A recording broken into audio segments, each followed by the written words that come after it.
Thank you, Clover Quartet. Now, I understand that barbershop, the association is the Sweet Adelines. Is that? And BHS.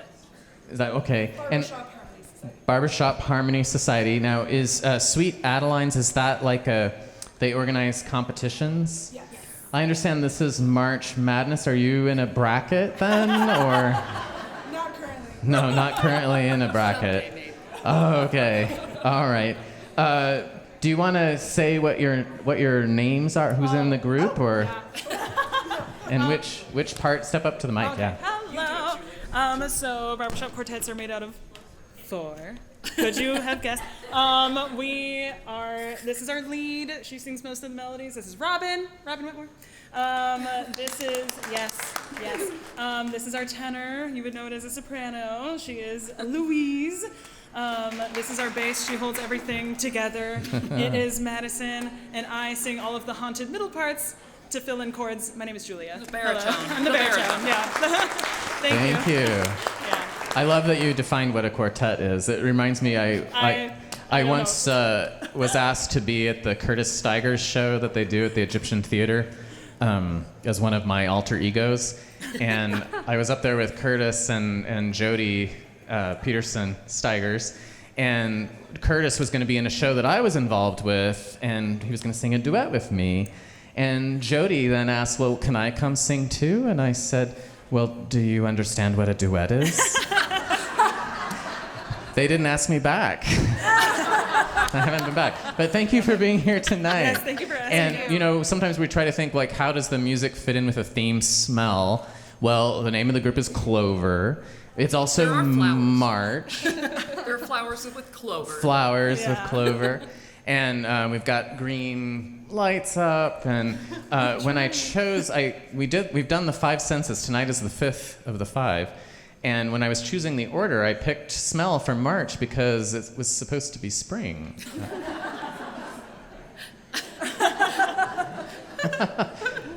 Doesn't smell too much like spring yet. All right, great. Well, thank you so much for being here tonight. Thank you. And we do have a team of interpreters with us this evening. Those of you who are here early to watch the singing, the music was being interpreted, and I forgot to ask for pronunciations, but I'm going to say Helena Cahill. Is that right? Or is it Cahill? Cahill. Yeah, all right. Second, my instinct was wrong. I should have followed my nose.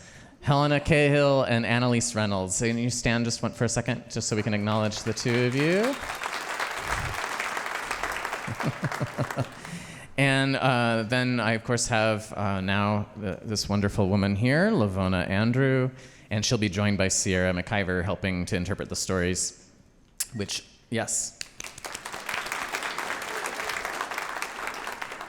And which also means that interpretation is 2 ways. So if you are a storyteller who comes up and shares a story, Lavona or Sierra will interpret your story, but if you are a member of the deaf community and you want to share a story, we'll do it the other way around, and they will voice the story for you so that our hearing audience gets to share in that. So feel free to do that. And the structure of the show, if you're here, is anyone here for the first time, never been to Story?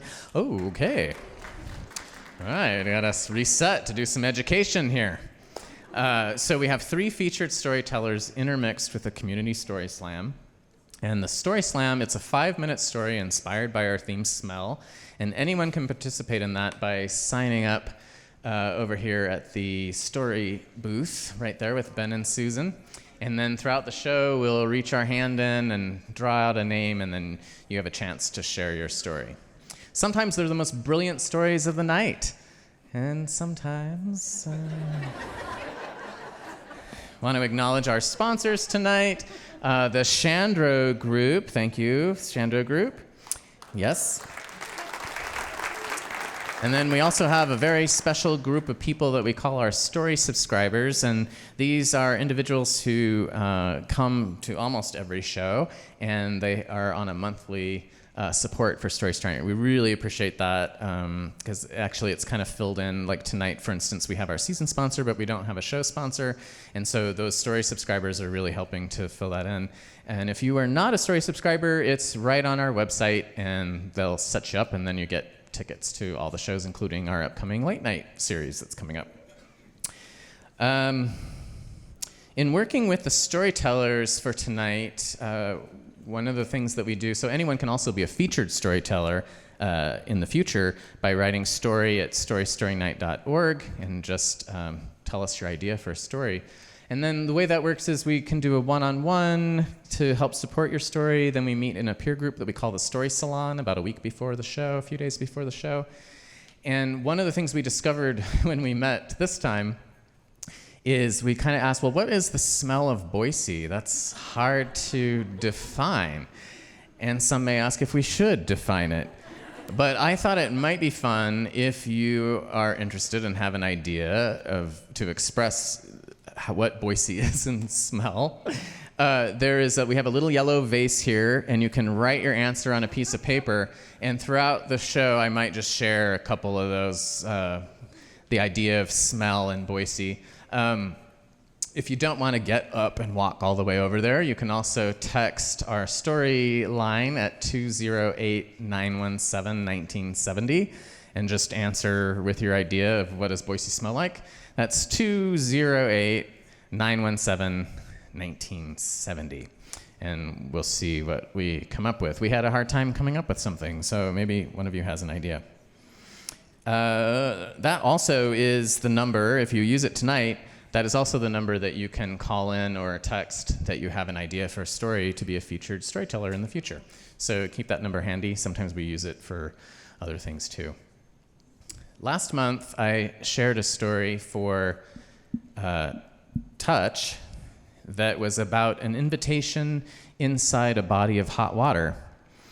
And I have another story that is about an invitation inside a body of hot water, which seems kind of like a troubling pattern, kind of problematic.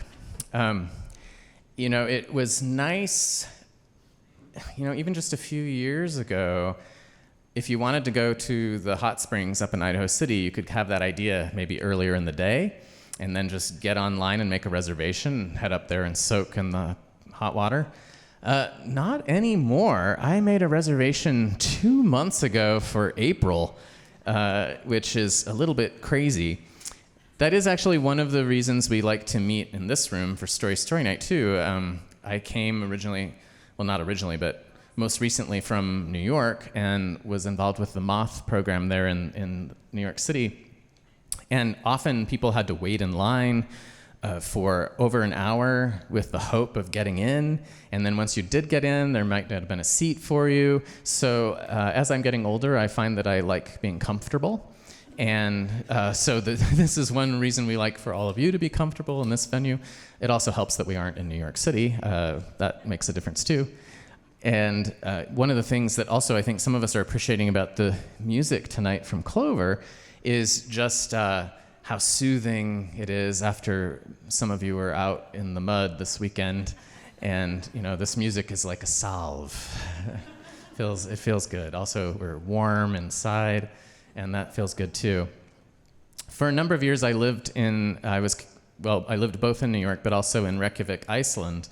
And Boise is mentioned in outside of Reykjavik at a geothermal power factory. On a little plaque. It's the only city that's mentioned in some of their descriptions because we were the first city in the United States that used geothermic water for heat. And Iceland is almost entirely uses geothermic water for power and heat. And so that was kind of fun connection between the two. But they have so many hot geothermic pools and hot tubs all over the country, every community. They may only have 15 people in the community, but they do have a pool and a hot tub. And if you're driving through, you can go visit, and might meet somebody. And it is so lovely. Most of them are outdoors, so you kind of have to go into the locker room and change, and you have to take a shower. They even have a very helpful chart that tells you where to clean. It's mostly the smelly areas, and there is sometimes a monitor behind a little glass window who watches you as you shower to ensure that you have done what you are supposed to do.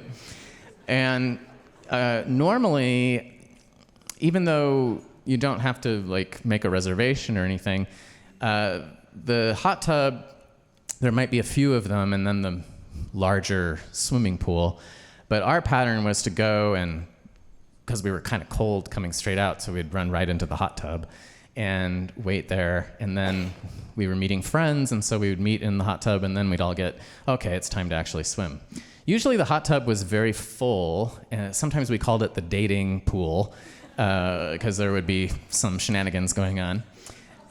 It just depended on the night. It often was dark, of course, because during the winter months, there's only a few hours of daylight. This particular day that we went, the four of us, the hot tub was quite empty, and that seemed kind of strange. And there was a boy in there as we approached, and he was very polite and invited us. He just kind of looked at us and he said, sit here. And I was like, oh, well, how nice. A little invitation to go sit in the hot tub. And then what was weird about it, though, is we got into the hot tub and he immediately stood up and left. And also looked at us kind of funny, like, okay, which wasn't too unusual with us being foreigners.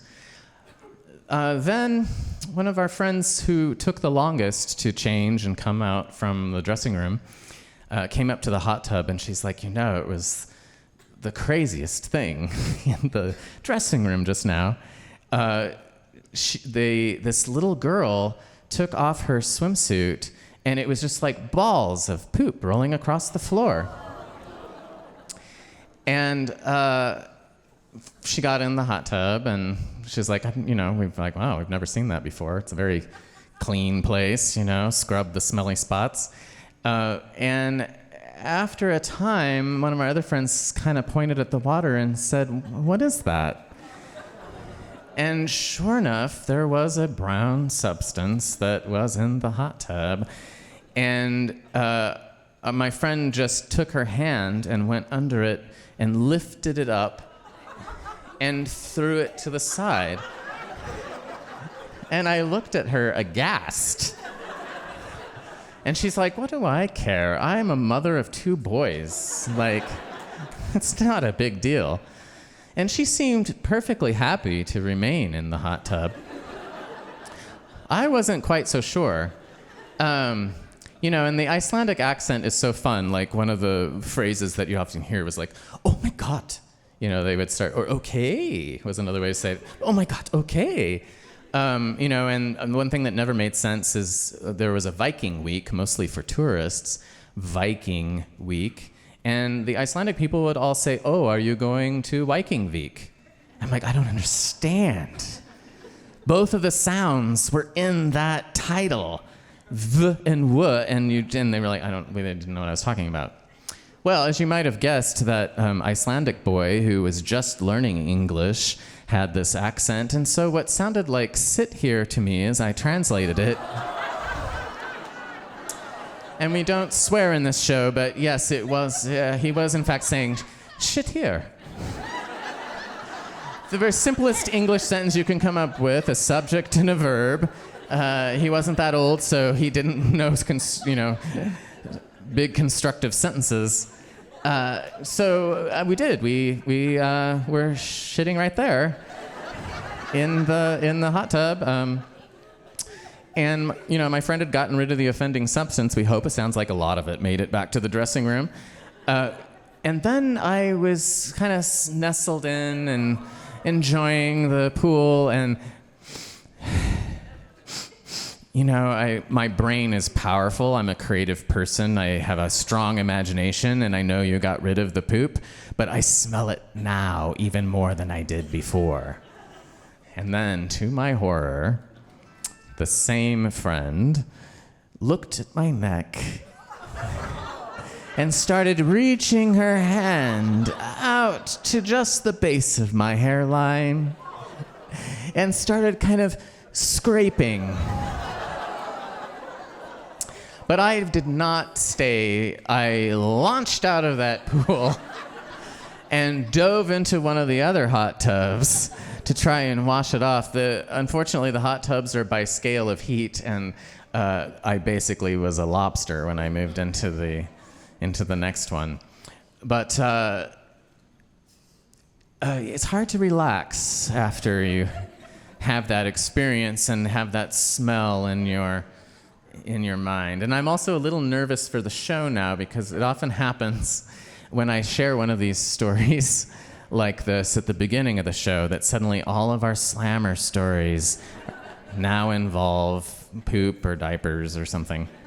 So challenge yourself. Fortunately, we are safe in that our featured storytellers tonight, none of their stories involve that particular smell. Not really anyway, so that's good. So let's go ahead and bring up our featured storytellers in reverse order. And they can come up and sit in any of these chairs that they like. So from the smell of aerosol to the air in a sugar beet field, please welcome Bobby Gaytan. Oh, he's way in the back. It'll take him a while to get here. So while he's coming up, the smell of pine in your car, but not from an air freshener hanging from the rearview mirror. It's LeeAnn Garton. Welcome. And first up to the mic, she has been a fan of Story Night for a very long time, but this is her first time sharing a story. And earlier today, we received a message from her daughter. Caitlin wrote in to say, I live in Washington State and won't be able to attend. Could you give her a shout out from me at the show? This is from Caitlin. I want to wish you luck tonight. I'm cheering you on from Seattle and love you to the moon and back.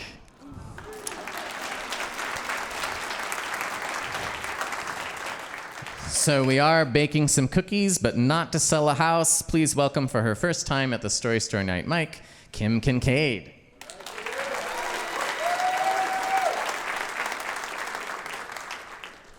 Thank you. My story is about the longest relationship I have had with a male. And that male has the most amazing sense of smell. His name is Dice. He's a 90-pound black and white Springer Spaniel that was with me for a better part of 15 years. A little bit about how we acquired Dice.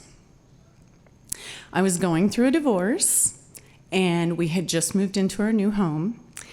Right before the divorce, we had lost our previous black and white Springer, and my kids really wanted a new dog. So we looked in the Statesman, yes, back in the day of print ads, and looked, and there was an ad for a black and white Springer Spaniel for $50, which included the kennel, but it was in Sun Valley. So I called and begged him to hold on to the dog so we could come up and get him. Drove up there. The kids got out. They're playing with the dog. They're all excited. They think he's wonderful. The owner is getting rid of him because he doesn't have time to spend with him, but he's a little worried because Springers are hyper. And I was like, have you met my kids? So suddenly Dice jumps into the back of the car and won't get out. And the kids think, oh, that's a sign. He loves us. He already loves us. He's our dog. Well, that was the first sign that I knew that dog knew otherwise. It was his nose. He saw that car and those kids as a gold mine.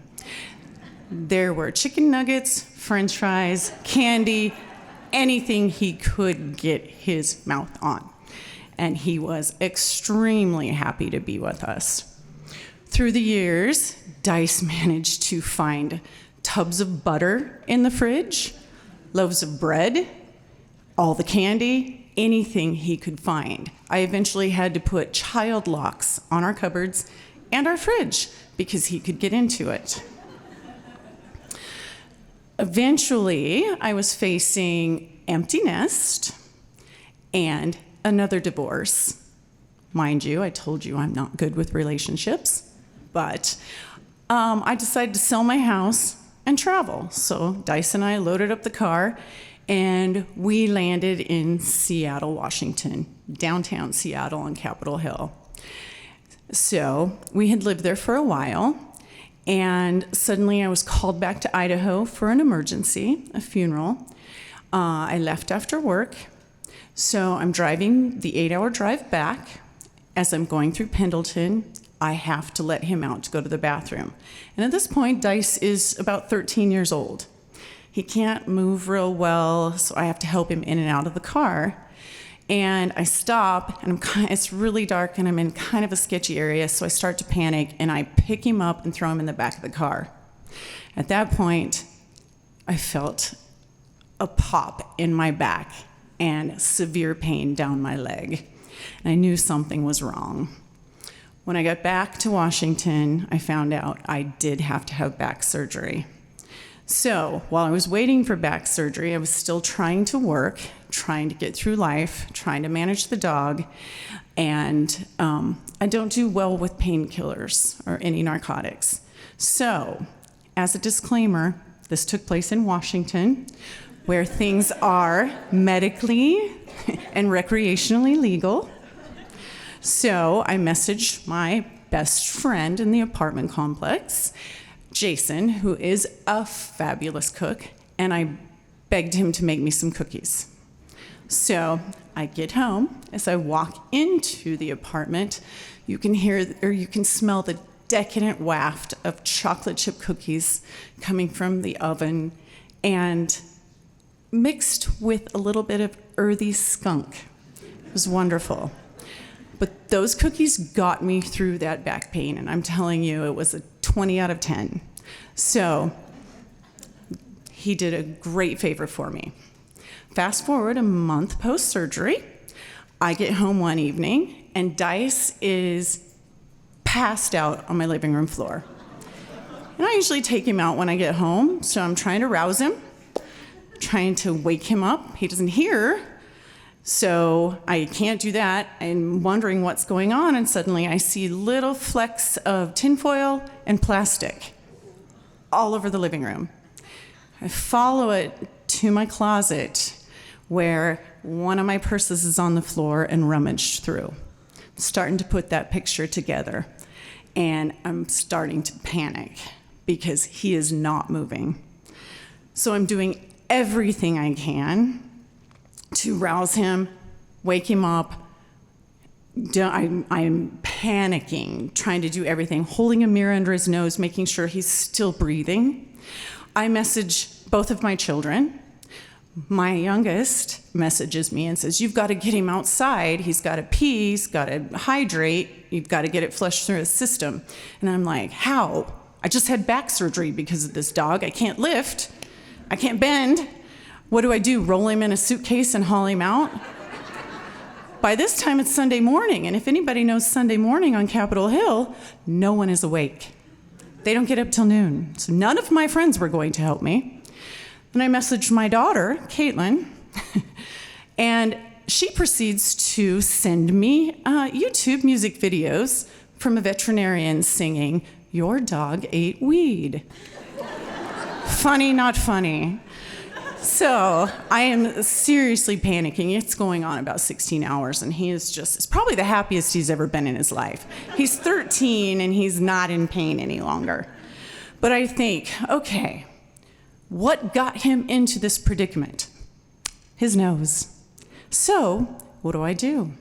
We will find something that wakes him up. So I search my cupboards, my fridge, my freezer. I find a frozen pizza. Cook the pizza.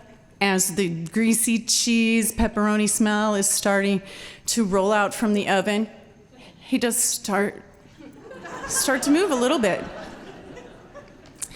It's finished. I take it out and I hold it under his nose. You see his eyes kind of roll open. His nostrils start to flare. Drool coming out of his mouth, and he's starting to move.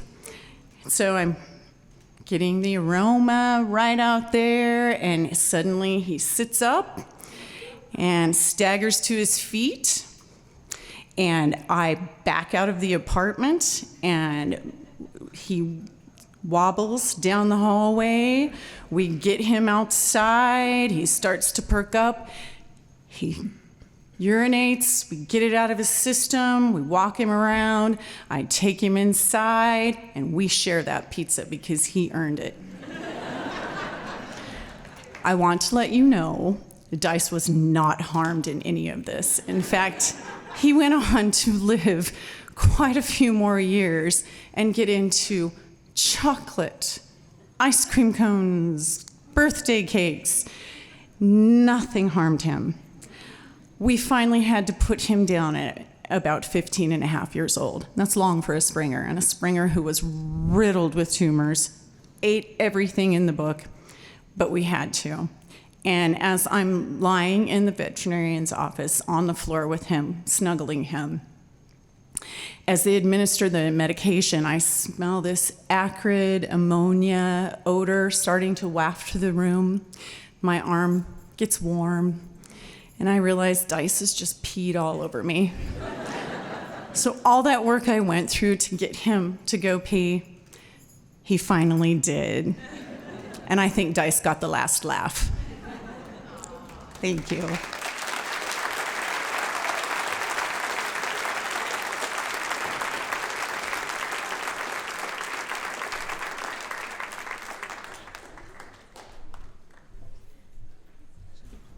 Thank you, Kim. Do we have anything in our hat over there, or do we have anything in the vase? We don't have anything in the vase, or it's coming. Oh, okay. Great. Now I'm thinking about brownies. Oh, we've got this and this and this. I've cleaned you out. All right, very good. You can put your hat back on. All right, well, let's check in on the smell of Boise. Let's see what, wait, I haven't read these yet, so. Sage, the smell of the foothills. Good one. The Boise River on an August night, dry and sweet, full of perfume of cottonwoods. Yeah, oh, that's interesting because when I was in Iceland around this time of year, coming out of the hot tub and after having my shower and being fully cleansed, I smelled something in the air that I was like, what is that? And it suddenly reminded me of growing up in Boise. And it was the smell in the air in Iceland. And I was just like, I haven't smelled this in such a long time. I don't even know what it is, but it's bringing me back. And it was, the cottonwoods are one of the fastest growing trees, and they'd planted some cottonwoods, and that smell of the cottonwoods. We've also got a few that have come in on the storyline 208-917-1970. Let's check here. Boise smells of catalpa blossoms in the spring. Yeah. Oh, those are amazing. And now I'm talking about trees. The black locust blossoms, it smells like an artificial scent being manufactured by Disney. It is so sweet. One more. Boise smells like mountain water spilling over tree roots. Wow, you guys are poetic tonight. That's lovely. See, it was the soothing music has all put us into this little spirit. All right. Well, this is not going to be much of a mystery for the person who put their name in the hat, if they put their own name in the hat, because it's the only one that was in there. So at any time, please do go over and put your name in. But we are going to hear now, and I should say these are 5-minute stories for family audiences. So keep that in mind. We say PG-13.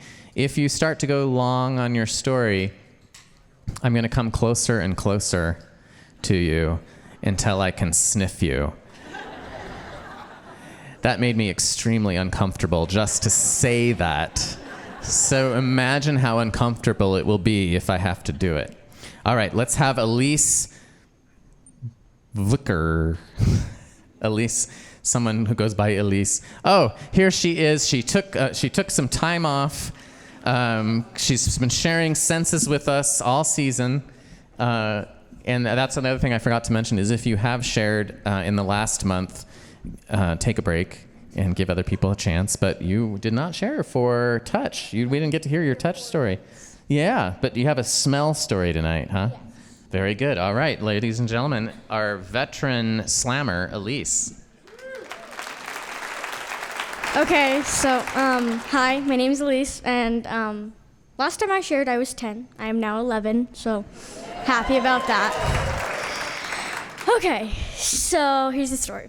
So me and my mom went to the grocery store. We were just getting our groceries, like for my school lunches, whatnot. But we were just heading to checkout, and I see a bunch of like things of soap, and I'm like, oh my gosh, I want to go over there and smell it. So we spend like 2 or 3 minutes just smelling all the soaps. There's like 200 different flavors. Okay, anyways, we're smelling them, and then we're finally just heading to checkout. I'm like, wait. Like, I just felt like I couldn't smell anything anymore. So I went over and I just picked up an orange from like where the produce was, and I smelled it, and I didn't smell anything. So I was like, okay, this is weird. So I picked up like an apple, and I'm like, okay, that doesn't smell like it. Okay, I'm worried now. So I saw that they had like, I don't know if many of you have heard of this, but it's a type of fruit, and it's like spiky, and it's supposed to smell really bad. And I knew what it smelled like at the time, and it smelled horrible, even just the rind of it. So I go down, I duck my head down, and I smell it. Doesn't smell like anything. So I was like, okay, I don't know what happened, but I don't smell anything. So we check out in the car. I'm like, you know what? It will probably come back to me in like 10 minutes. Like, maybe that just like overloaded my nose. Like, I'll be fine. Like, a couple hours passed by. I still can't smell anything. I'm like, people, this is not good. So I ended up just taking my shoe off and smelling it. Didn't smell like anything at all. I didn't smell anything. And I'm like, okay, I don't know how to deal with this. So eventually I ended up taking a COVID test. I did not have COVID, so it was not that. One thing checked off the list. So we get to like the next day, and I still can't smell anything. And I've made sure of that. Like, I cannot smell anything. So I'm like, okay, am I ever gonna get my smell back? I did. So it turns out that after a little bit of research, when it finally came back to me, just sometimes when you smell a lot of stuff, it just kind of overloads your nose, and it sometimes happens to certain people where they can't smell for a little bit of time. And apparently I'm one of those people, and it just happened to me for a really long time, and I didn't know that, and I was really worried. And I'm fine, and I thought I was dying when I couldn't smell anything. I'm currently not dead, but...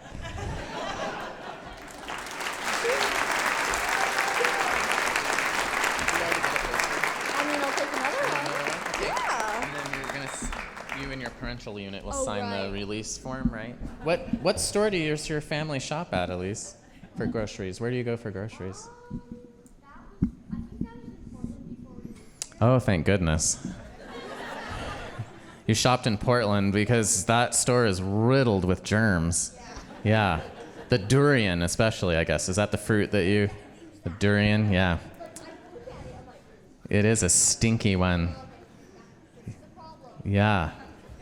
Yeah, there once was a lot of calls in New York about a mysterious smell that everyone was like, ugh, and it turned out it was a bunch of durian fruit in New Jersey.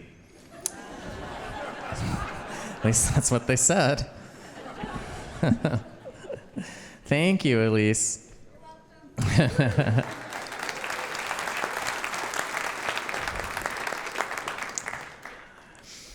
Well, I do smell some fear in the air. And, one of the things we've learned is that public speaking is the #1 fear of Americans, which is astonishing to me that it beats drowning and fire and other things, but public speaking. So all of these storytellers that are coming up here tonight, with the exception of Elise, who has no fear whatsoever, are being very brave, and we so appreciate that bravery, but it's also because our audience is so supportive and welcoming, and really wants our storytellers to succeed, which makes this event very special. And we appreciate that we have good storytellers and we also have good listeners. Our next featured storyteller, it's her first time, I think, at Story Night, and certainly her first time at the Story Night microphone. Please welcome LeeAnn Garton.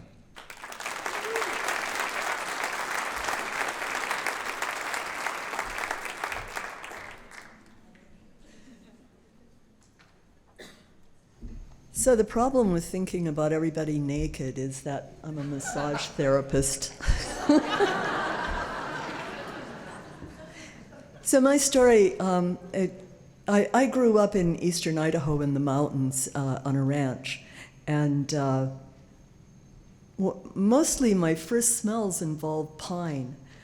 And we used pine to build things, and you'd cut the wood. It was brought in from the lumber yard or the lumber mill, and then planed down, and we built windows and we didn't just come and set the window in the space. It was actually built there by carpenters, and it took a while.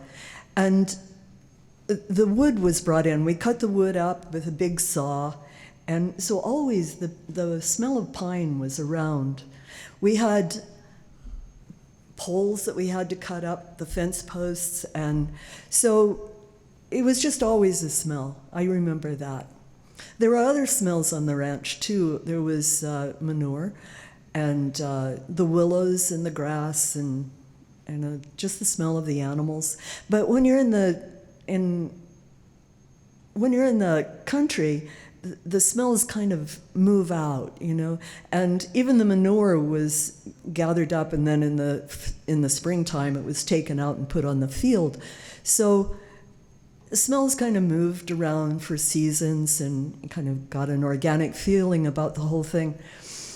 And it's not like that in the city. You have garbage, and all the things are brought into the city, and then they have to be taken out. And there's a smell of waste. There's also the smell of bakeries and things like that. But it's different in the city, in the country. And when you're in the country, because of all the space, you have to learn to measure. And measuring is really important. In the city, you have blocks, and you have ceilings, and you have walls, and you have fences, and you have lanes for traffic, and you have all these things that you learn to behave around. You have to, because there's people nearby. So it's not like that in the country. You have long roads. They go out for you have streams that move through, and big fields. If you go out in the morning, you have to know that you can't just go on until the end of your energy. You have to figure out, you have to come back home, because you'll be stuck out there. So that kind of thing was what I grew up with. But I wound up in St. Louis when I was in my 20s. I was a single mom, and I had a friend named Leslie. And Leslie was a city girl. She'd grown up with, supervised adventures, trips to the museum, and all these wonderful things that a city girl would grow up with. And everything was measured out for her. So even though we both spoke English, we didn't communicate really well on a lot of things. And measuring was one of them. So one day in the winter, December, she found out about a harvested tree farm. And she wanted a tree that her dad could be proud of. Yeah. So she talked to me, and I was the one with the car, so she had motivation to talk me into doing this. So the two of us, we packed up our kids. I packed up my two, and she packed her one, and we got in the car. And I got a little lunch, hot dogs and the cheese stuff that you feed kids, kid food. So we got in the car and started driving off. Well, the first thing I noticed is this little morning jaunt into the country to pick up a couple of trees. We're about a quarter of the way across Missouri before we're even out of St. Louis, because it sort of fans out. And we were over by the arch, so we had a quarter of the way out of Missouri, and then we had to go out further in the country to get the tree. We had to find the farm, and so we're out there. Well, it's kind of like lunchtime. This is more than a morning jaunt. So I give the kids the food, because what do? You feed the kids, and hope that we can get back before we need to feed the kids again. And I head off. Now, I've brought a coping saw with me. This is one of those little C-shaped things with a narrow blade and a handle on the bottom. Well, the reason I brought that was because I know when you go to the tree lot, you can bring home a tree that's too big for your house. And I'd looked at all the little tree stumps, and 2 inches was about as big as you'd want. So a coping saw, it's one of those saws you give the kids so they won't do too much damage. And so I figured, okay, I can cut this tree down and it'll be about the right size with the coping saw.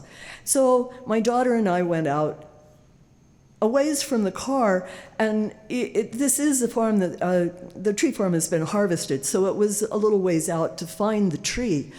We found the tree, and it was a little taller than me, which was a good sign, and we took the coping saw and we cut the tree down, and we hauled it back to the car, a reasonable distance to the car, and I expected Leslie to do something similar. Well, that wasn't what happened. We got back to the car and there was no Leslie. I shouted, and shouting's another measurement you do in the country. When you can't hear back, you're kind of getting in trouble. No answer. So there's no Leslie and there's no answer, and I'm starting to panic a little bit because we have to get back and feed the kids. So Leslie finally shows up, and she's gone off to the farmhouse, which I can see is about a quarter of a mile away. And she's come back, and the farmer's with her. And the farmer looks at the tree and decides he needs a chainsaw. And I'm starting to really kind of panic, because I got to get the kids back and have supper. And so the farmer goes off with his son. So this is the 2 boys that she's gone off with, and she can't cut the tree down. The farmer comes back with his son and a chainsaw and a front-end loader. And the front-end loader is kind of bouncing through. They've had to go through this field to get there, and it's all bumpy, and the trees have been taken out. And anyway, it comes back, and I'm trying to explain to Leslie that she probably should cut that tree someplace with a coping saw, but it's not registering with her, because she wants a tree her dad will be proud of. And she seems to have found it. So there we are, and the farmer is picking this tree up with the front-end loader, and it's hanging out both ends, and he drives it over to my car, lifts it up, and sets it on top. And then he takes rope, which I think he brought with him too, and he ties it to the bumper, which you could do back then because you had bumpers, and that you could tie things to. And so I've got this big tree on top of my car, and I'm a little worried about the roof. I'm very worried about the roof. And my tree is kind of tossed up on top and tied on, and it looks like a little gosling that's on top of Mother Goose's wing. And I have to get us home. So It's a long way back home, and I've checked the gas tank. I'm not real sure we can even get to the gas tank if we run out of gas, because at this point, this isn't one of those trees that they've tied up and bundled, you know. This is just a tree that's been set on my... And so it's hanging down over the windows. I have no vision. No, you know, it's a little window out the front, and it's dark in the back, and, you know, we can smell the pine. It's pretty wonderful, and I don't remember home at all back at that point, but I'm panicking. So it's dark in the car. And the kids, there's no seatbelts back then. So the kids are in the back of the car rattling around, and I'm driving down the street, trying to explain to Leslie that this is really difficult, and she's trying to explain to me that I'm really being unreasonable because she's been in supervised adventures, and she thinks I'm giving her one. Well, we drive down the highway, and we get to St. Louis, and we drive through the icy streets. Just one. I was really worried that the police would stop us because we don't have any vision at all. You know, you're supposed to be able to see out of all the windows, and even back then, they thought you should see out of all the windows. But I did figure out Leslie was the one that was better at talking than I was. So if the police stopped us, it was her job. That was it. So we get back to St. Louis, and I drive directly to her parents' house because I want rid of her. And I want rid of that tree, too, because I need to go to the gas station. And who knows what would happen with a pine tree on your car in a gas station. So I pull up to the house, and her dad comes out, calls a neighbor. Somehow they roll it off my roof and put my little tree back on it, and we drive home. Well, we get home and we kind of eat everything in the refrigerator because we're really hungry. We've been out in the cold air and active, and it's, you know, we're hungry. So we eat, and when we get done, we bring the tree in and we set it up in the house. And the tree bends over about 1.5 feet on the ceiling. So this tree is way too tall. And we take the coping saw and cut the tree again up the root. And the smell of pine fills the house, and we are warm, and we have full bellies, and the scent of pine. Thank you.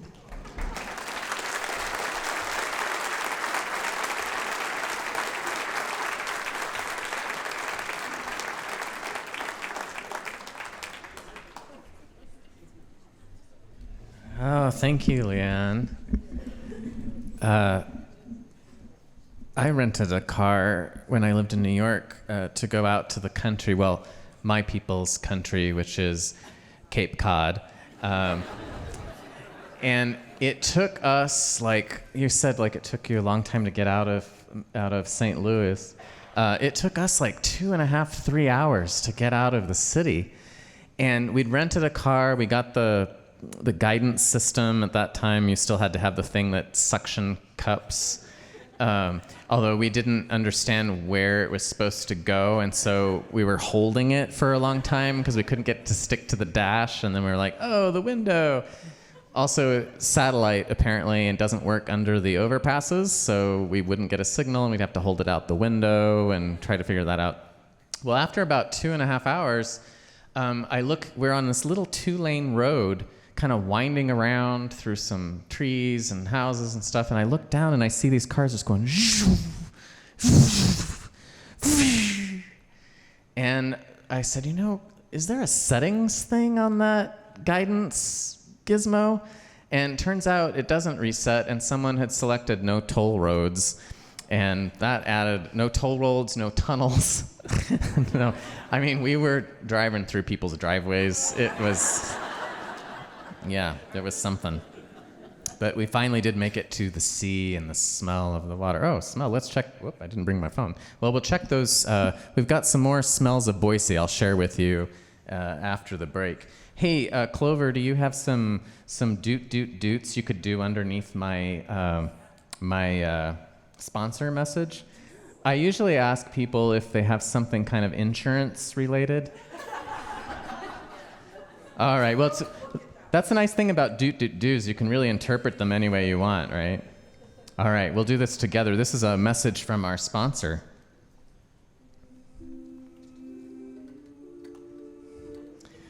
The Chandro Group. They know there's a difference between offering your employees insurance and benefits. From our first conversation to day-to-day benefits management, we use data-driven and culture-focused methods for designing your benefits portfolio. We know no other program in a business can impact employees' financial, emotion, and physical well-being more than employee benefits. The Chandro Group.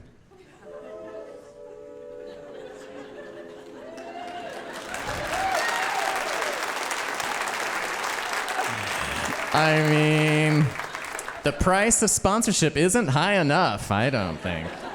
All right, we have some time to bake some cookies, about 10 minutes to refresh your drinks, use the restrooms, and we'll come back for more stories right here in about 10 minutes. Thank you so much.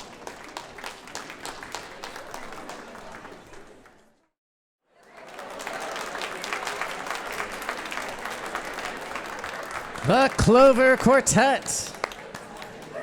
We're going to have a featured song from them in just a moment as we reconvene for our second act. If I can have our featured storytellers make your way back to the stage and have your seats again, Kim and LeeAnn and Bobby. Let's check in for our digital smells here. Digital smells.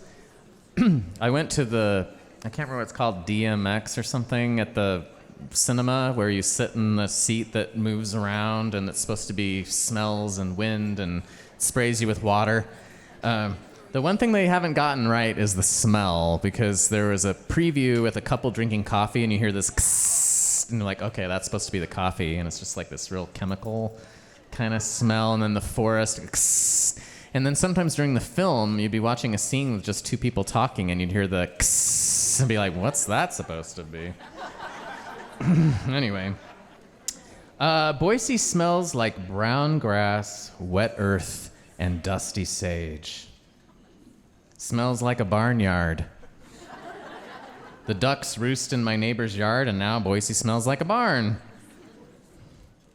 Boise smells of cold, cold plums in the evening.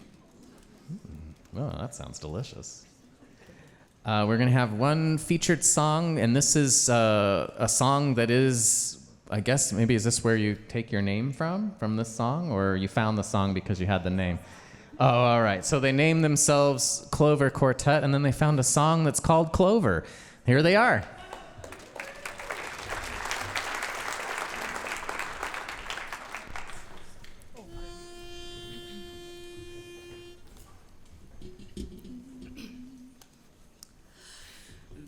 One more time, sorry. I don't know what happened. Dare you put your phone down? Sorry. There's a little shamrock that the Irish say will bring you luck if you find it someday. Someday you can see I'm kinda lucky by this great big smile, 'cause I found a lovely shamrock that was there all the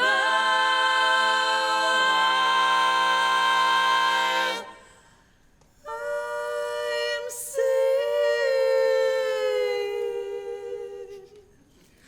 I'm looking over a four-leaf clover that I overlooked before. One leaf is sunshine, the second is rain, the third is the roses that grow in the lane. Oh, there's no need explaining the one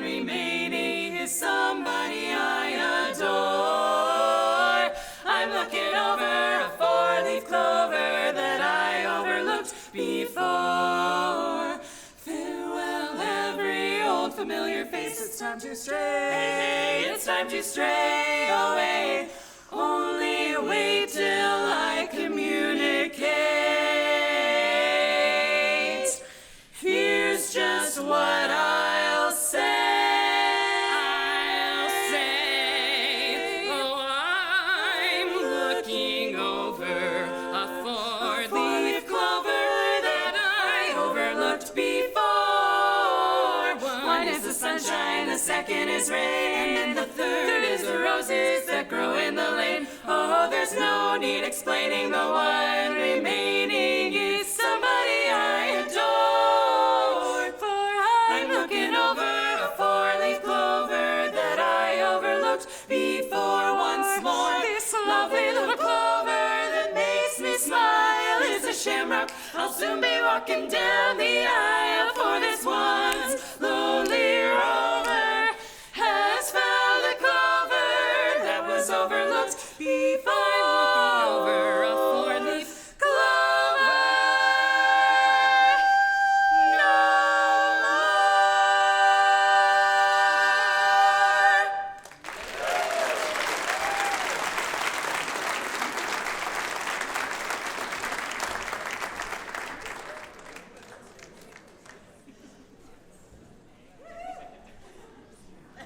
All right, and all right, and someone's going to be lucky right now because we're going to draw a slammer from our hat, and that lucky person will get to come up and share their smell story in the key of, oh, getting prepped. All right. Oh, and we have some of these. Okay. Oop. And some of this. Thank you, Ben. Ben was a featured storyteller at Story Night, and actually so is Susan. So you can ask them questions when you're over at the booth. Do one of these.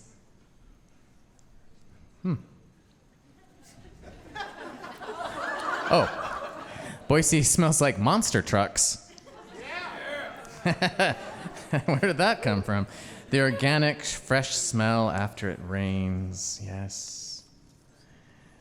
So many scents in the summer. Downtown Boise beckoning us to our restaurants. Delicious. All right, and now the stage is about to smell like Becky Walker. Becky, come on up.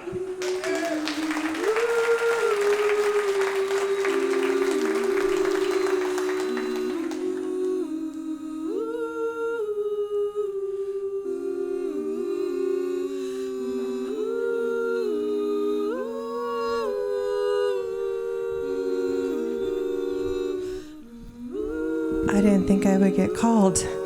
I'm a longtime supporter of Story.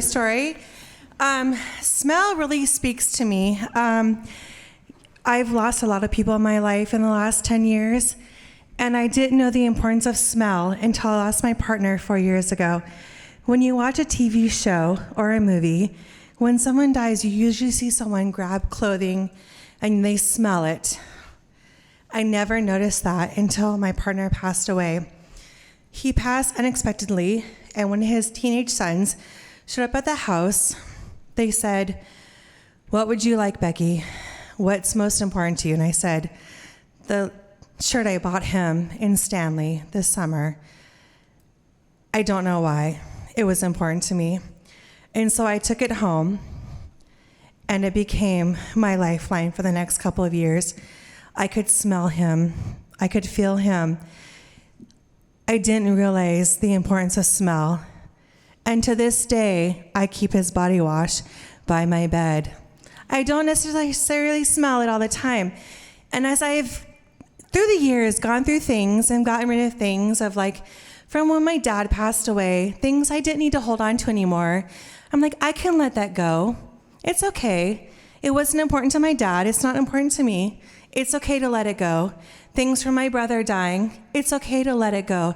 Grandparents, what was important to my grandma and my grandfather are not necessarily important to me. I've let them go. But when that person that is the closest to you and you lose that sense of smell, that triggers you. You miss that smell.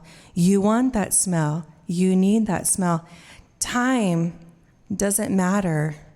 Distance doesn't matter. That sense of smell is important. And so even though I still wear that t-shirt so many times to bed, I travel with it. I hold it close to it. I love it. The smell is gone, but I can still take his body wash and open it and smell it. I don't very often, but it's still important because it brings back memories. Smell, taste, touch, all those things that we hold close, those matter, and those bring back those people that we long for and that we miss. We're human and we need those connections. So thank you for being here, because for me, my community is so much important to me. The sights I see, the people I see, I look out and I see so many familiar faces, and I'm so glad to be here. So thank you so much for being here. Thank you.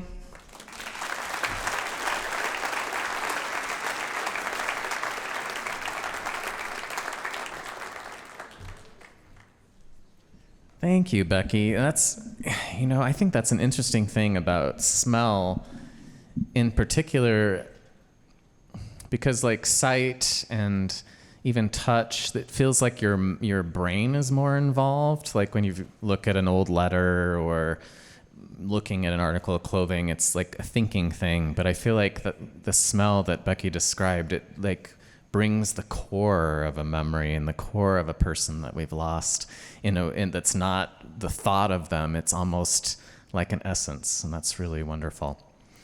Our next featured storyteller is a person that I just got to meet the other day, but it's a name that I've known for a long time, and if you don't know already, I'll tell you more about it after he speaks, because I think you know him too. First time at Story Night, and at our mic, please welcome Bobby Gaytan.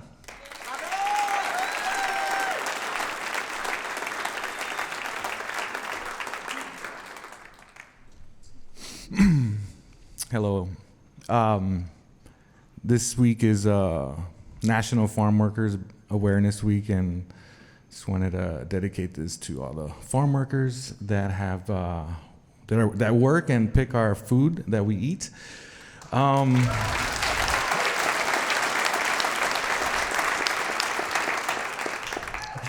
Yeah, so usually during spring break, sometimes I remember when I was a kid, when I was young, growing up as a seasonal migrant farm worker.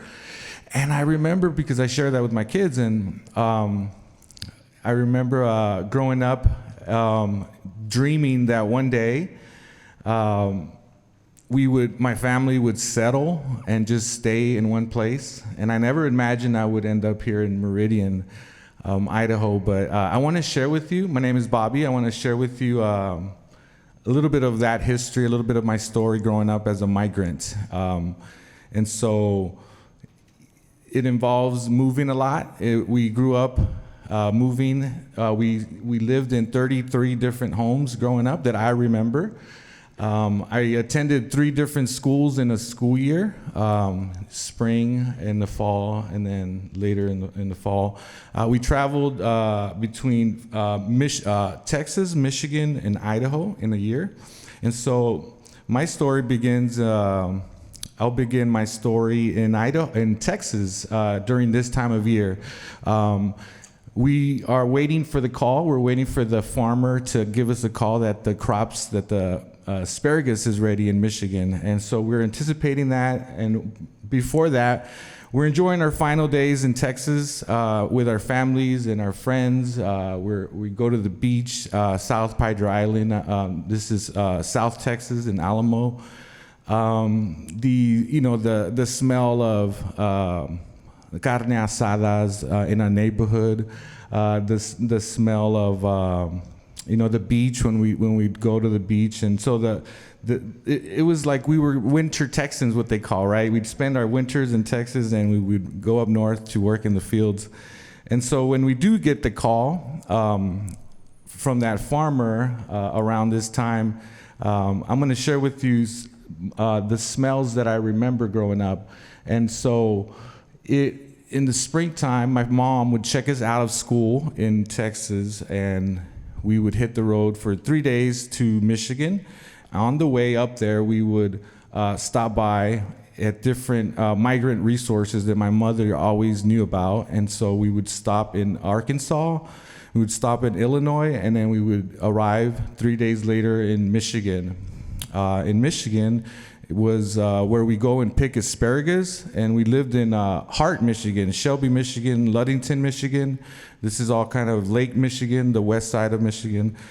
And we spend, when we'd arrive, my mother would check us into, we would enroll us in schools. That was the first thing she would do, enroll all my sisters and my brother. It was 4 sisters and my oldest brother.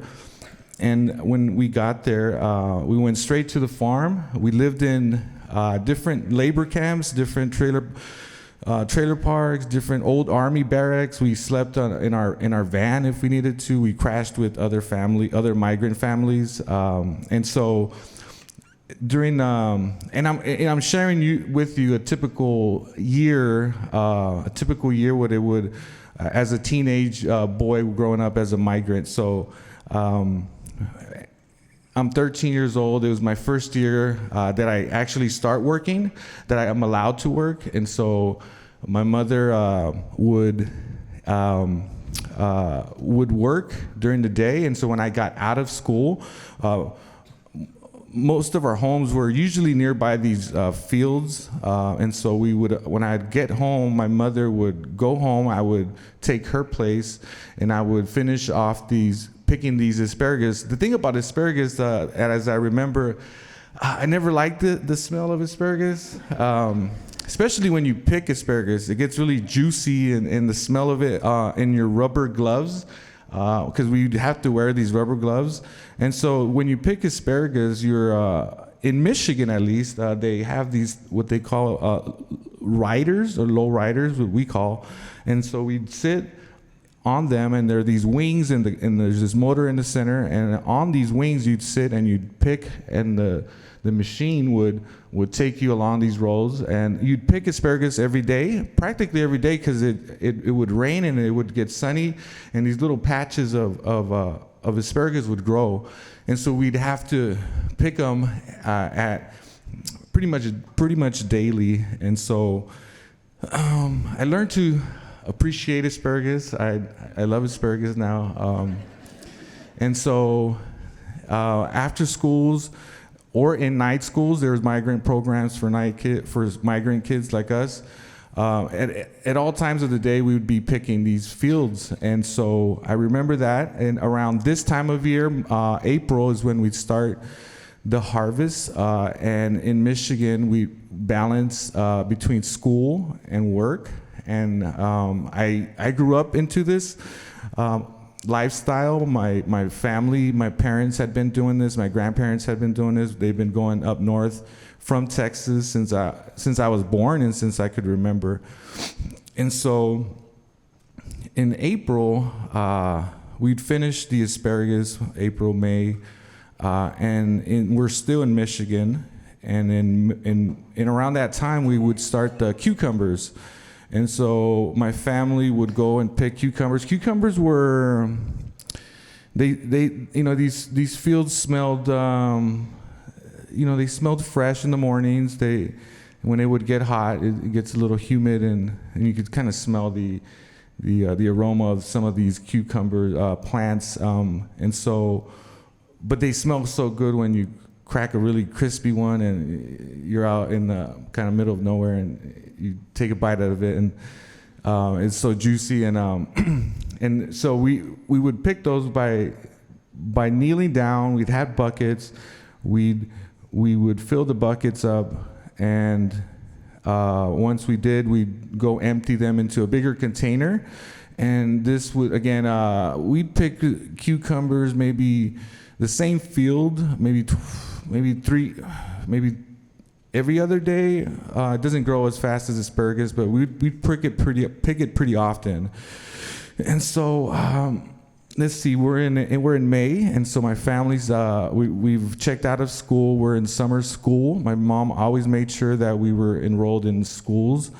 My mother always dreamed that if she kept her kids in school, because statistically migrant kids were dropping out during those years, and so she made sure that whatever it took is to enroll us in school and keep us in school, because she knew that if we graduated, that would lead to other opportunities. And we were that first generation that went on to do graduate as a family. But before we get there, we are now moving to Idaho in the summertime, and so we would pack our stuff, say goodbye to our friends. If you met new friends, you'd say bye to many. I met so many friends growing up because of that, and that was something I would always cherish and remember. And migrant families along the way, and just other people that would help us. And another 3 days on the road, headed west, this time kind of in the summertime, really hot.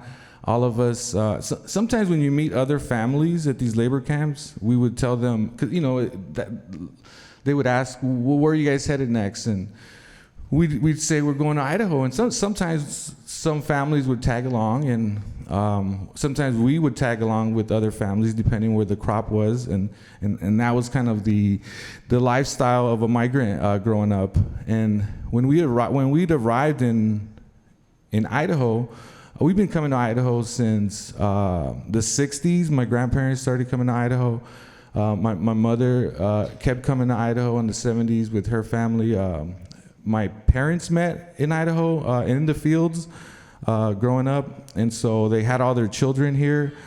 And so to me, between Texas and Idaho, it was very, what I considered home. And so in Texas, my cousins and my grandparents and all my Mexican family.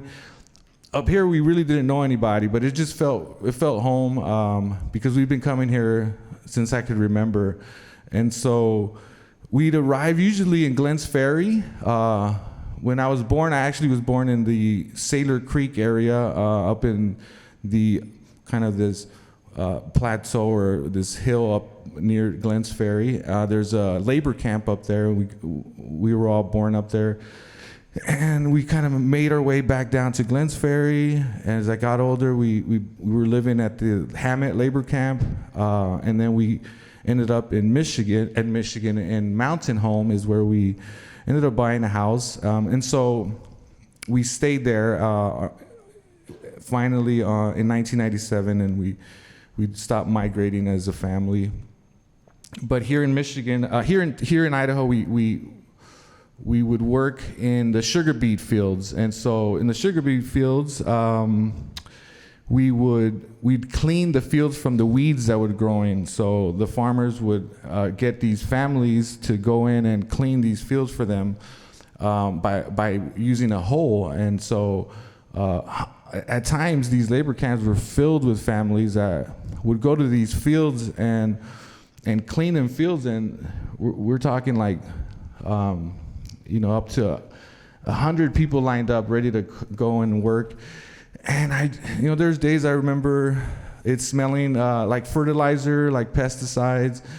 You would see planes nearby going spraying these fields, and it would remain obviously on the sugar beets. But when it would rain or when it would be wet, it would create this smell of chemical, and it would be on your clothes and it would dry out.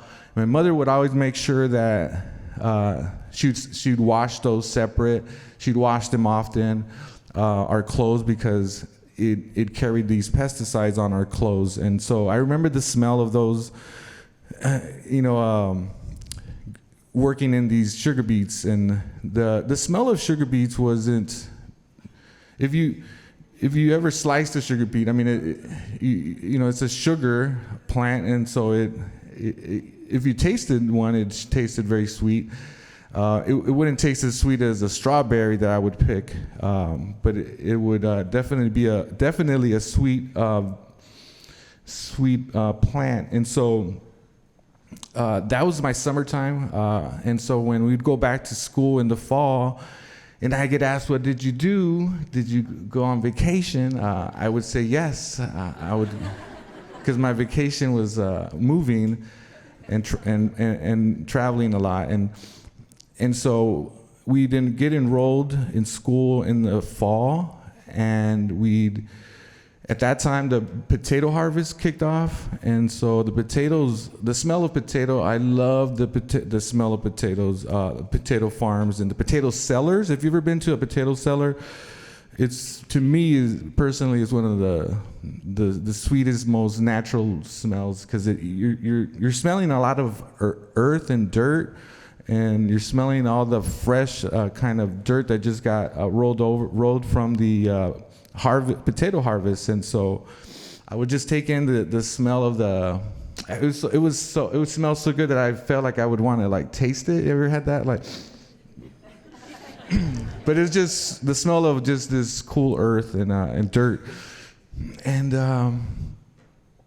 I would spend my weekends working with my dad while going to school in the weekdays. And that was my fall here in Idaho, and working in the labor camps. I'm 13. We're being checked out of school again. All our friends, I was never able to play sports because we were always moving, and so I would envy the ballers and the players because they were allowed to play, and I wasn't, because I had to move. So coaches and teachers and other community leaders were never really invested in the migrant families, because they knew that why spend my time with somebody that wasn't going to be around that long, and so I got that a lot growing up, a lot of being pushed aside or not being invested on, and so my mother always knew that, and so she made sure that she always addressed that, whether to the principals and the teachers, but she made sure that our education was not compromised, and it worked. It worked well, and we continued our schooling. All of us graduated. By that time, we're heading back home. At that time, I considered Texas my home, and so in the fall, we'd arrive to Alamo, Texas. We'd be greeted by my grandparents. The smell of southern Texas, I'd say, is I'd say it's kind of a little tropical. There's a lot of palm trees, and you could kind of smell a lot of it's a border town, so you're gonna smell a lot of. It's a very lively place, so a lot of foods and a lot of different because it's hot, so you smell a lot of kind of that kind of humidity smell. And so in Texas is where I fell in love with graffiti. And so growing up, I would see other graffiti artists, and I'd admire what I was seeing on these walls, and I'd want to know more, and I'd ask, and I met some of my friends to this day, and they introduced me to graffiti. And graffiti didn't mean you went out vandalizing. It just meant that it's a whole culture in itself. And so there's letters, there's drawings, there's characters, there's colors, there's spray cans. The smell of spray cans, it gets you high if you're smelling it. Directly off a can is gonna get you high. You don't want to do that. I didn't do that. But it's a very heavy smell. It's a paint smell, and as an artist, I use a mask so that I'm not taking in these chemicals. But as a kid, it's looked at as a vandal culture. I was always my parents were very supportive, so they gave me a shack in the back so that me and my friends could practice after schools, and so we do that. We'd hang out, and it kept me out of trouble. Texas at the time was very caught up in in the 90s, it was very gang heavy, and I'd say between moving and working in the fields and falling in love with graffiti and art, those are what kept me out of trouble. Those kept me out of a lot of that gang culture that I could have easily gone. And then my mother always keeping us enrolled in school is what really allowed us to finish off that dream that she had. And so we went off and graduated, went on to school. I'm a full-time artist, and I think for me, when I share my story, is like if a migrant kid in the 90s statistically was not supposed to be here, could do it. I think a lot of us could go a long way if you stick with that dream and you educate ourselves, and we have that family support. I think we can do a lot of things. So appreciate your time. There's so many stories that I could share growing up, but that was my typical year as a migrant, and it went on till 1997, and to this day I tell my kids, I remind them what it was like, and they love hearing that.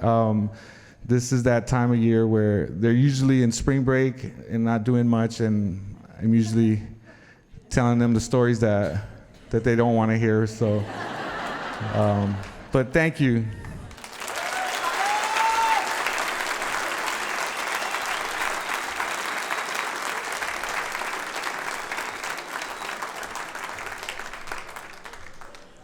Thank you, Bobby. So his latest work actually just went up this past weekend during Tree Fort over on the old bus depot. So you can walk by and see that. And if you have been in Boise for some time, one of them that is particularly iconic, I think, and I've forgotten the exact location, I think it's called Groovin'. And this kid sitting with his guitar, that was supposed to be temporary. I believe it was supposed to be temporary, but it's still there today. How long has it been there now? Since 2014. Okay. Yeah, that's cool. And speaking of traveling families, maybe, LeeAnn, we should just point out this beautiful, do you call it a jacket or a... So this was created through an organization called Artisans for Hope, which is a cool organization to look at and supports refugee families. Is that right? Yeah, refugee families and teaching new trades and Mostly sewing and knitting and creating beautiful things like that. Yeah. Oh, gosh, so much. Boise smells of expat Portlanders. Uh-huh. Uh-huh. Time to pick on Oregon a little bit. Okay. I lived in Portland. Uh-oh. Tater tots and ketchup in the grade school cafeteria. Wow, that is a smell. The addition of the grade school cafeteria adds a certain seasoning there. Honestly, I think Boise smells like just pure goodness. Oh. Wow. One more here. Oh, this is going to take a little while. I am from St. Louis, Minnesota. The trips I make to visit Boise always have a distinctive smell. Poop. Every time. I have baby twin granddaughters that I come to visit in Boise. Lots and lots of poop. Yeah, that goes with that.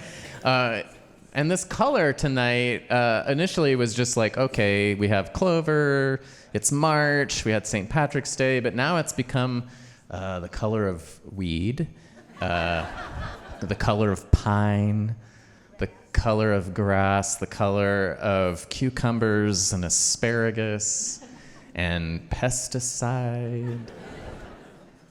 Yeah, beautiful. Let's get a slammer up here again for some more smell stories. Oh, we have a contender in the front row, huh? Well, we'll see. We'll see. I scared everybody with my, I'll come up and sniff you. Everyone's been way under 5 minutes, so nobody's wanted that. All right. Here we go. All right. How about, oh, this is one of our story subscribers. Let's have a story from Jean Cardenio. Jean.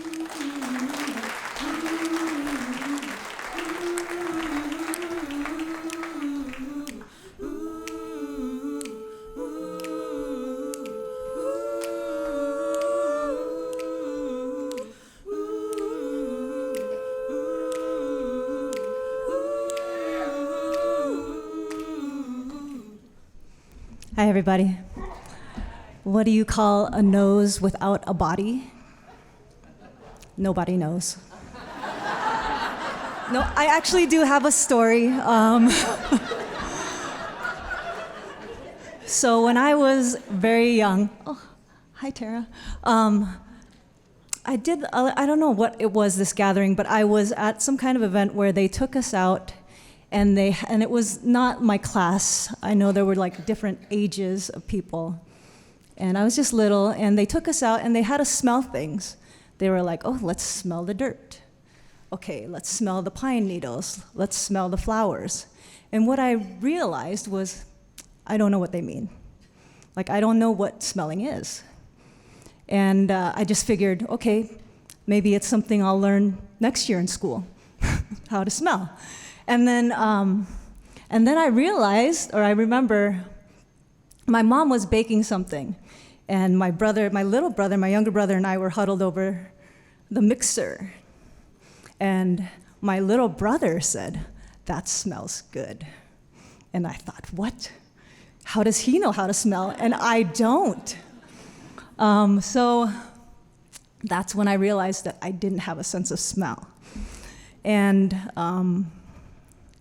I don't know, I was quite a shy person. I still am. I'm kind of an introvert. And so I didn't draw attention to it for many years. And so I just pretended like I could smell. And if you pay attention, it's pretty easy. You know, people say, that smells good. You're like, it does. Oh, that smells really bad. Oh man, get that away from me. You know, it's not hard to pretend. But it wasn't until I think I was in junior high or high school that I decided to reveal the fact to my brothers that I actually didn't have a sense of smell. And of course they didn't believe me because I had been so good at pretending for many years. And my parents are medical doctors, and they had this clinic. Like, my brothers really did not believe me, and there was this medicine cabinet that just, I guess, really reeked. And so they had me stand in there and take the biggest, like the deepest breath I could, and they were just blown away, like, wow, you really don't have a sense of smell. So if you know of this, it's called anosmia. So I've never had a sense of smell, and that's really what it's called, which is kind of funny. And I don't know. I feel whole, you know. Like, I don't feel like I'm missing out. Like, my experience has been my experience my whole life. People always wonder, like, can I taste? And I think, yeah, I can taste, but, you know, I'm probably not as well as somebody who has a sense of smell. But I feel whole.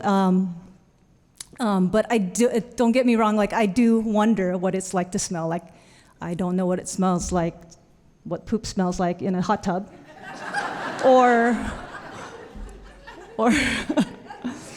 or a wet dog, or freshly baked bread. You know, like, I don't know what's for dinner until I see it, or somebody tells me, you know. It's like things like that where, I guess, like, appreciate it, you know? Like, don't take it for granted, and I love to hear what things smell like. So if you ever see me and something smells good, just tell me all about it, because I would love to hear about it. All right, thank you.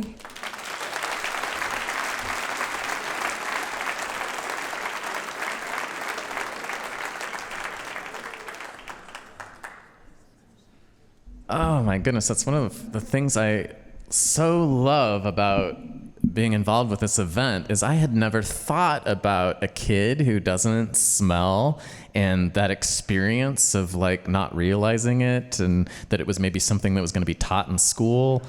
I'm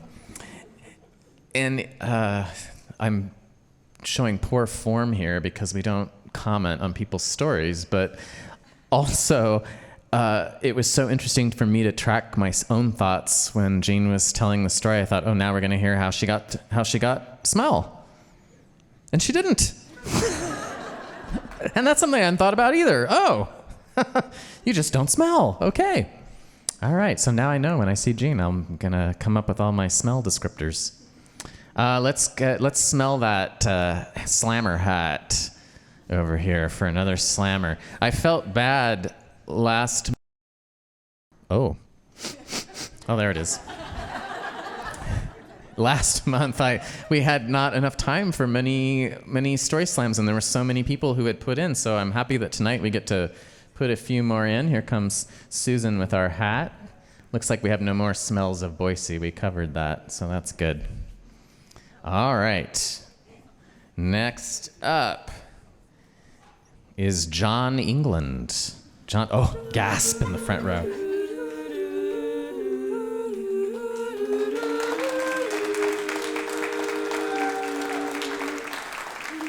Oh, there he is. Come on up, John. This is your soundtrack. You're coming over the rainbow. Visualize it. I guess the rainbow smells like rain. Here you go, 5 minutes. Hi, everybody. Well, Jean told the story that I was going to tell. Unfortunately, I thought I'd be one of the only people that suffered from anosmia in here. Public speaking is a little nervous. I've never done this before, but I have been to Story Night about 6 times. My first one was at the penitentiary, and the theme was escape. And it was so incredible. They had a featured speaker. He was a professor of art and traveled all around the world, and he taught me something very important about smartphones and how they do. You may remember, Jamie, they track you.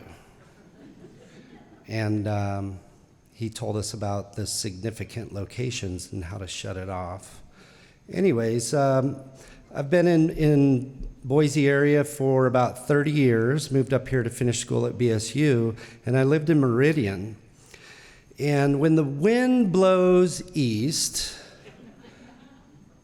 you can smell that sugar beet factory, which maybe can be sweet. The one gentleman really liked the smell of sugar beets and potatoes, but it was odd to me.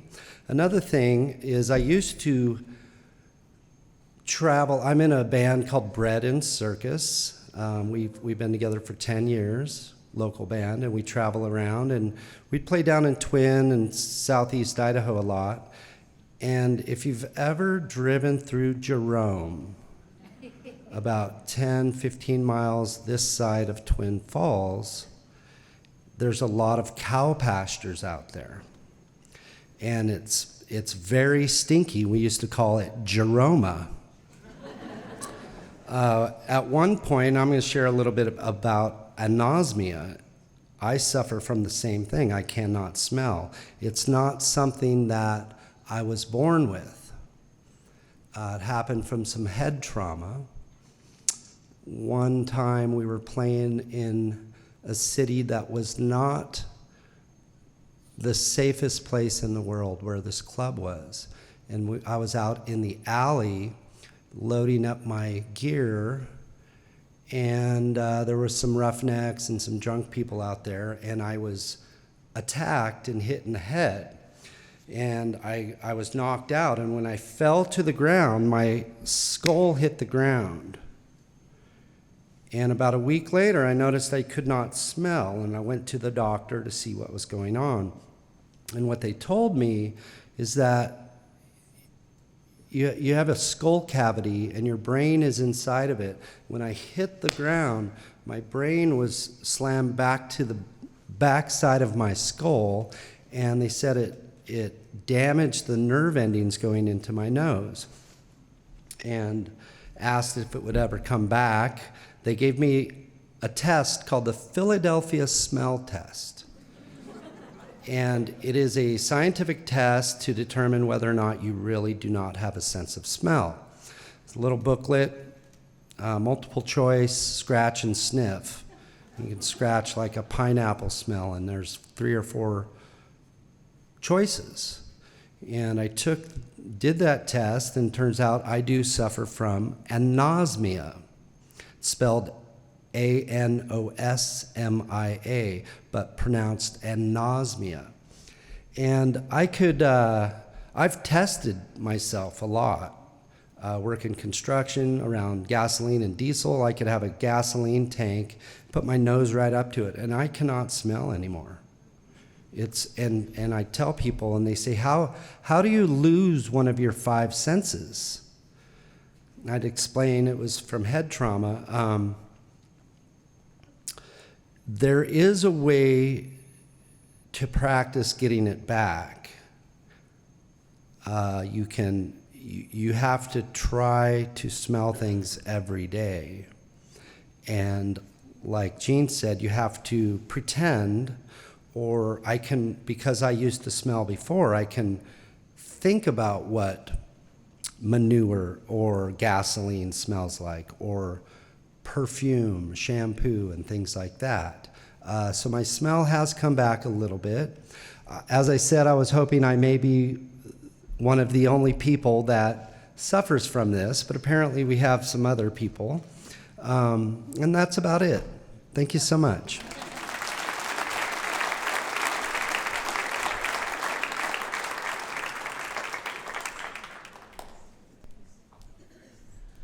Okay, how many people here have anosmia?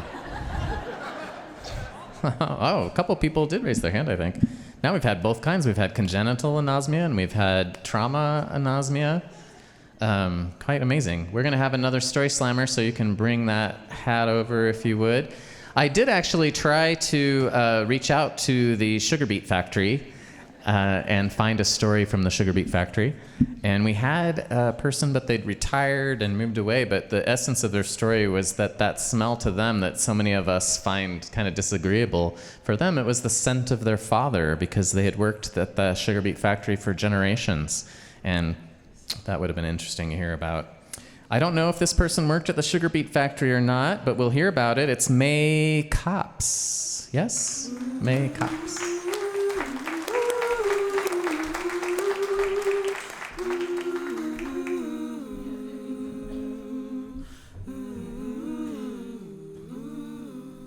The music to just go on. So I do have a sense of smell. I have a pretty decent sense of smell. And when I think about sense memories, like a lot of people have brought up some really lovely memories, and it makes me wonder about the kind of person I am, because I just think of the stinkiest things that I can remember that I'll never forget. And one of them, I lived for 5 years in Southeast Alaska, which is in the rainforest. A lot of people don't know that. The Tongass National Rainforest is the largest rainforest in North America, and it's in Southeast Alaska. And most of those are island towns, and that's where I lived. And I went there as being courted by a gentleman, and went there, and on our first day there, he took me to have a picnic by the stream. And the salmon were spawning, which basically means salmon are really rad creatures. They are born into natal streams. They swim out into the ocean for a number of years, and then they come back where they were born to die, which is very smelly. And so if you're trying to court a loved one, don't take them at spawning time to the salmon stream. I was like, what is that smell? And he was like, oh, it's, you could see these fish bodies still gyrating in the water, and then lots of spawned out red salmon that were kind of, turning into pink and dying. And that was my first bad scent memory in Alaska. And then I have had many others because it's by the water, and water can be very, very, very smelly. I lived on a tide flat in a little rad cabin. It was very quaint. There's lots of photos of it. If you Google Petersburg, Alaska, you will probably see these 3 red cabins on the shoreline by the harbor, and that was where I lived. And it was a lovely spot. I got to see amazing birds, and sometimes you would see whales. One morning I woke up and there were 2 swans with their 8 swan babies just hanging out at high tide when the tide comes up almost to sort of like lick the corner of the house. It was really rad. But when the tide goes out, it smells absolutely disgusting. And the eagles and the ravens come and they eat the dead fish and critters. But the worst smell that I ever smelled in Alaska was not a natural smell per se. I was in the grocery store. We don't have chain stores there, so there were 2 local grocery stores you could shop at. And everyone had their preferences. I mean, much like any place, about which store they would go to. And one I wouldn't shop at because I thought it smelled like dead things. The smell of the butcher was the predominant smell in that space. And my boyfriend at the time said that. He said, it smells like stale blood, but the prices are good. So you could go there, and mostly I would go to the store up the hill. It was called Hammer and Weekon, locally owned little chain. They also owned a hardware store in town. And I went there one day, and it was kind of known as the more sort of posh store to shop at. They had a very tiny organic food section that was put in about when I moved there about 7 years ago. So that was like everyone was like, oh, you shop at Hammer and Weekon. I get my organic produce, and then I went to the meat department this one day, and I got some chicken. I grew up in the Midwest, and chicken is a staple protein in my house. And you run into all kinds of characters in a Southeast Alaskan town. The primary industry there is commercial fishing. And everyone who fishes has sort of a uniform of work pants and extra tough boots, those brown boots that you've probably seen, sturdy rain boots that they wear on the boats. And people, some people live on their boats, not all people have showers. And so, you smell people pretty vividly sometimes in the summer. And there was an old man next to me shopping in the meat department, and I thought, oh my God, that guy has not had a shower in ages. And I was like gagging. It was really, really a tremendously bad smell. And we kind of walked together toward, how there's sort of a known route in each grocery store, and we were walking on that same route together toward the checkout station, and I was like, I have got to get away from this man. This smell is so bad. And it just smelled like death. I don't even know how, people who could describe smells to these people who can't smell, bravo to you. I don't have that many words except gross. And so eventually I kind of part ways with this guy, and I'm still smelling the smell, and I'm like, oh my gosh, is it on me now? Like, what has happened here? And I get to the checkout station, and I know most of the checkers, it's a really small town. There's like 3,000 people, and it's always embarrassing because they know your food habits when I show up, and I'm like, I'm just getting my Ben and Jerry's, that's, they're like, oh, here she is again. But yeah, so I went there, and I had my healthy foods this time, and she's checking me out, and she scans the chicken, and she gets this look on her face, like the death look of, this is the smell that I'd been smelling, but I didn't realize it was in my own cart. It was the chicken, and the chicken was like 2 weeks past expired. So it was like this disgusting chicken smell. And then I realized that man probably thought, this woman has just been walking around this store. She looks decent, but she is unkempt, and she should not be allowed here. And then the cashier said to me, did you still want to buy this? And I said, no, thank you. And got a different chicken, and forever will remember that you should be careful how you judge people.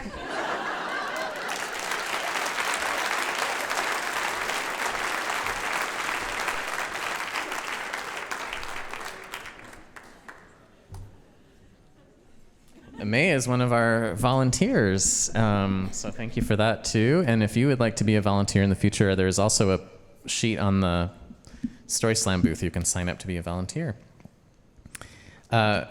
Alaska. Oh, well, when I first came back to Boise, I ran a steampunk coffee and tea bike on the Greenbelt for 2 or 3 years. And really, it was just a lot of summer reading. But people would come up and talk to me. I did have the smell of coffee in my fingers, that was a great smell. But the 2 conversations I had the most, the beginning sentence was either when I lived in Alaska or when I was in prison. Can I get that slammer hat for one last slammer, please? All right, we got some people rooting for their name to be, their friend's name to be picked.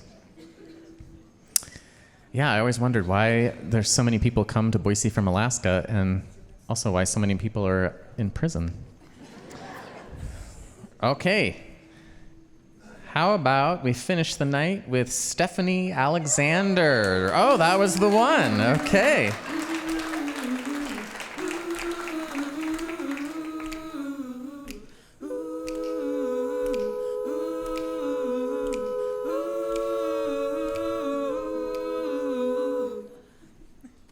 I knew that mic was going to have to go down. Darn it.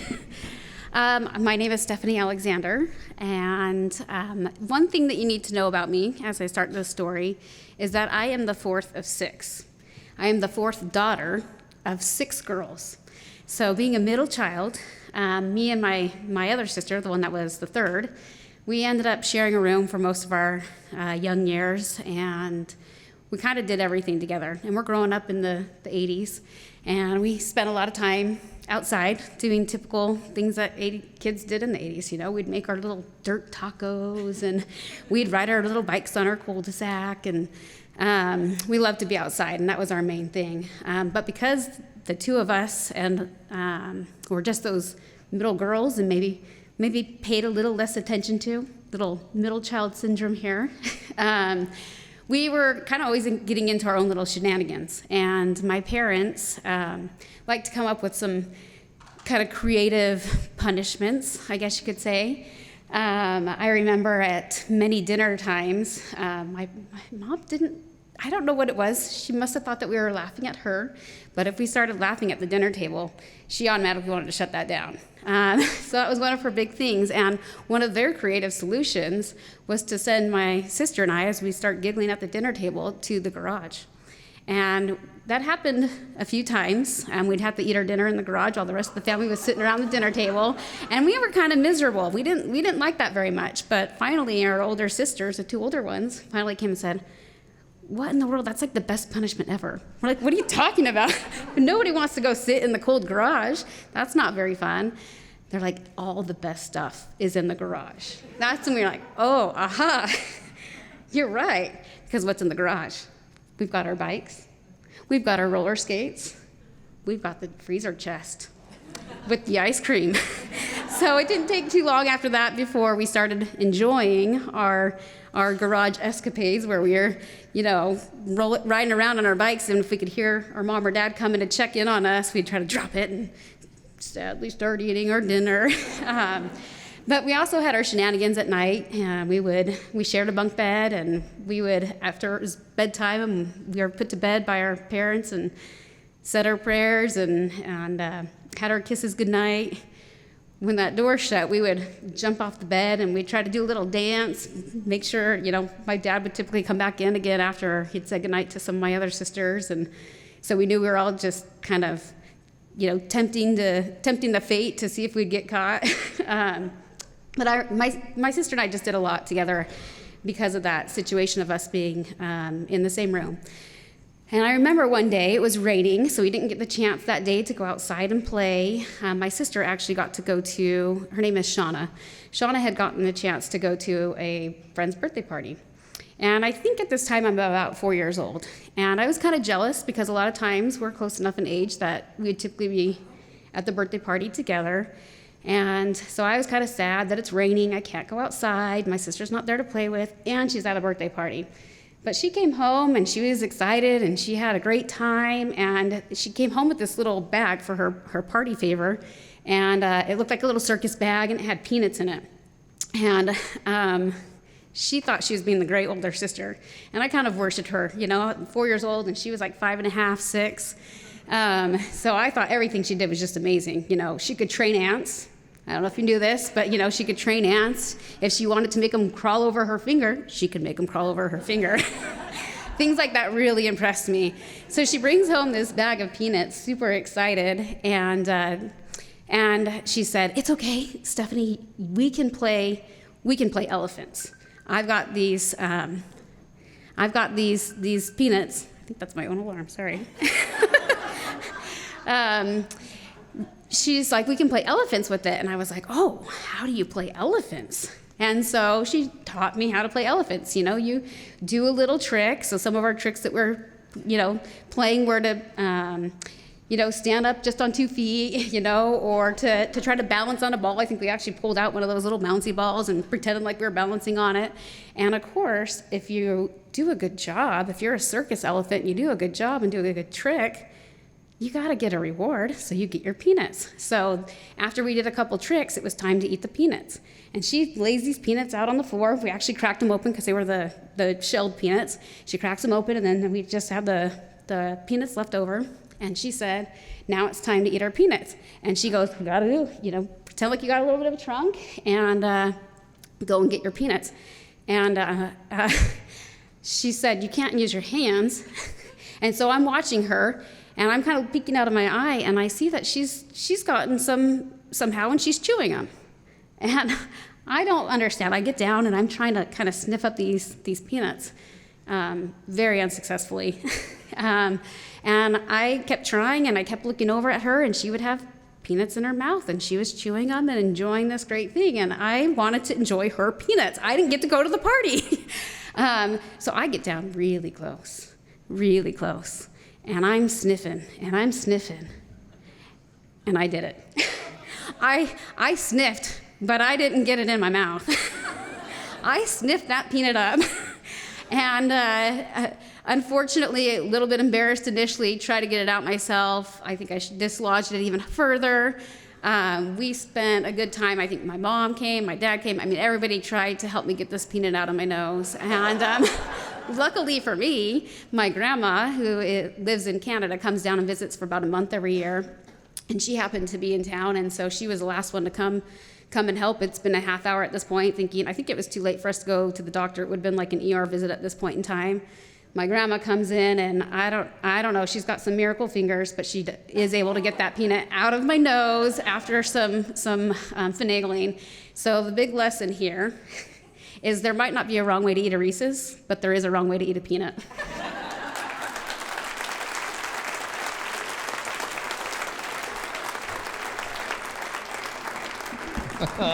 All right. I smell a theme song coming on. Ooh, there it is. Stories come from the land as well as its people, and I want to acknowledge that we are on the traditional land of the Shoshone-Bannock people. Story Night is supported by public funding for the arts through the Idaho Commission on the Arts, the Idaho Legislature, and but they may not know that, and the National Endowment for the Arts. Remember, you can listen to podcasts from all our shows or see the flagship shows on our YouTube channel. We also have a radio show. It's Story Night on Stray Theater, which you can hear on the Sunday before our live show from 5:30 to 6 on Radio Boise. Thank you to our crew, technical director, podcast video engineer, Stephen Baldessari. Thank you to Clover Quartet. Thank you to our interpreters, Lavona Andrews, Sierra McIver, Helena Kale, and Annalise Reynolds. Thank you to our photographer, Christina Birkenbein. Oh, right there. Thank you to our volunteers and our volunteer coordinator, Natalia DiGosia. Thank you to our board of directors. Thank you to our story subscribers. Thank you, Jump and the crew, for hosting us. Join us next on April 25th as we complete our season of making sense of it all. We've covered all 5 senses, so for our final flagship show, we'll be inspired by, yes, your intuition is right, the 6th sense. But for now, we'll leave you with this.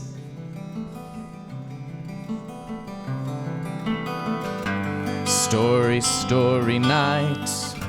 Story, good night. Beginning, middle, now at the end. Authentic, inspiring, and sometimes spontaneous. So thank you. You shared your stories and you really listened. I might have come here as a stranger, but now I'm leaving as a friend.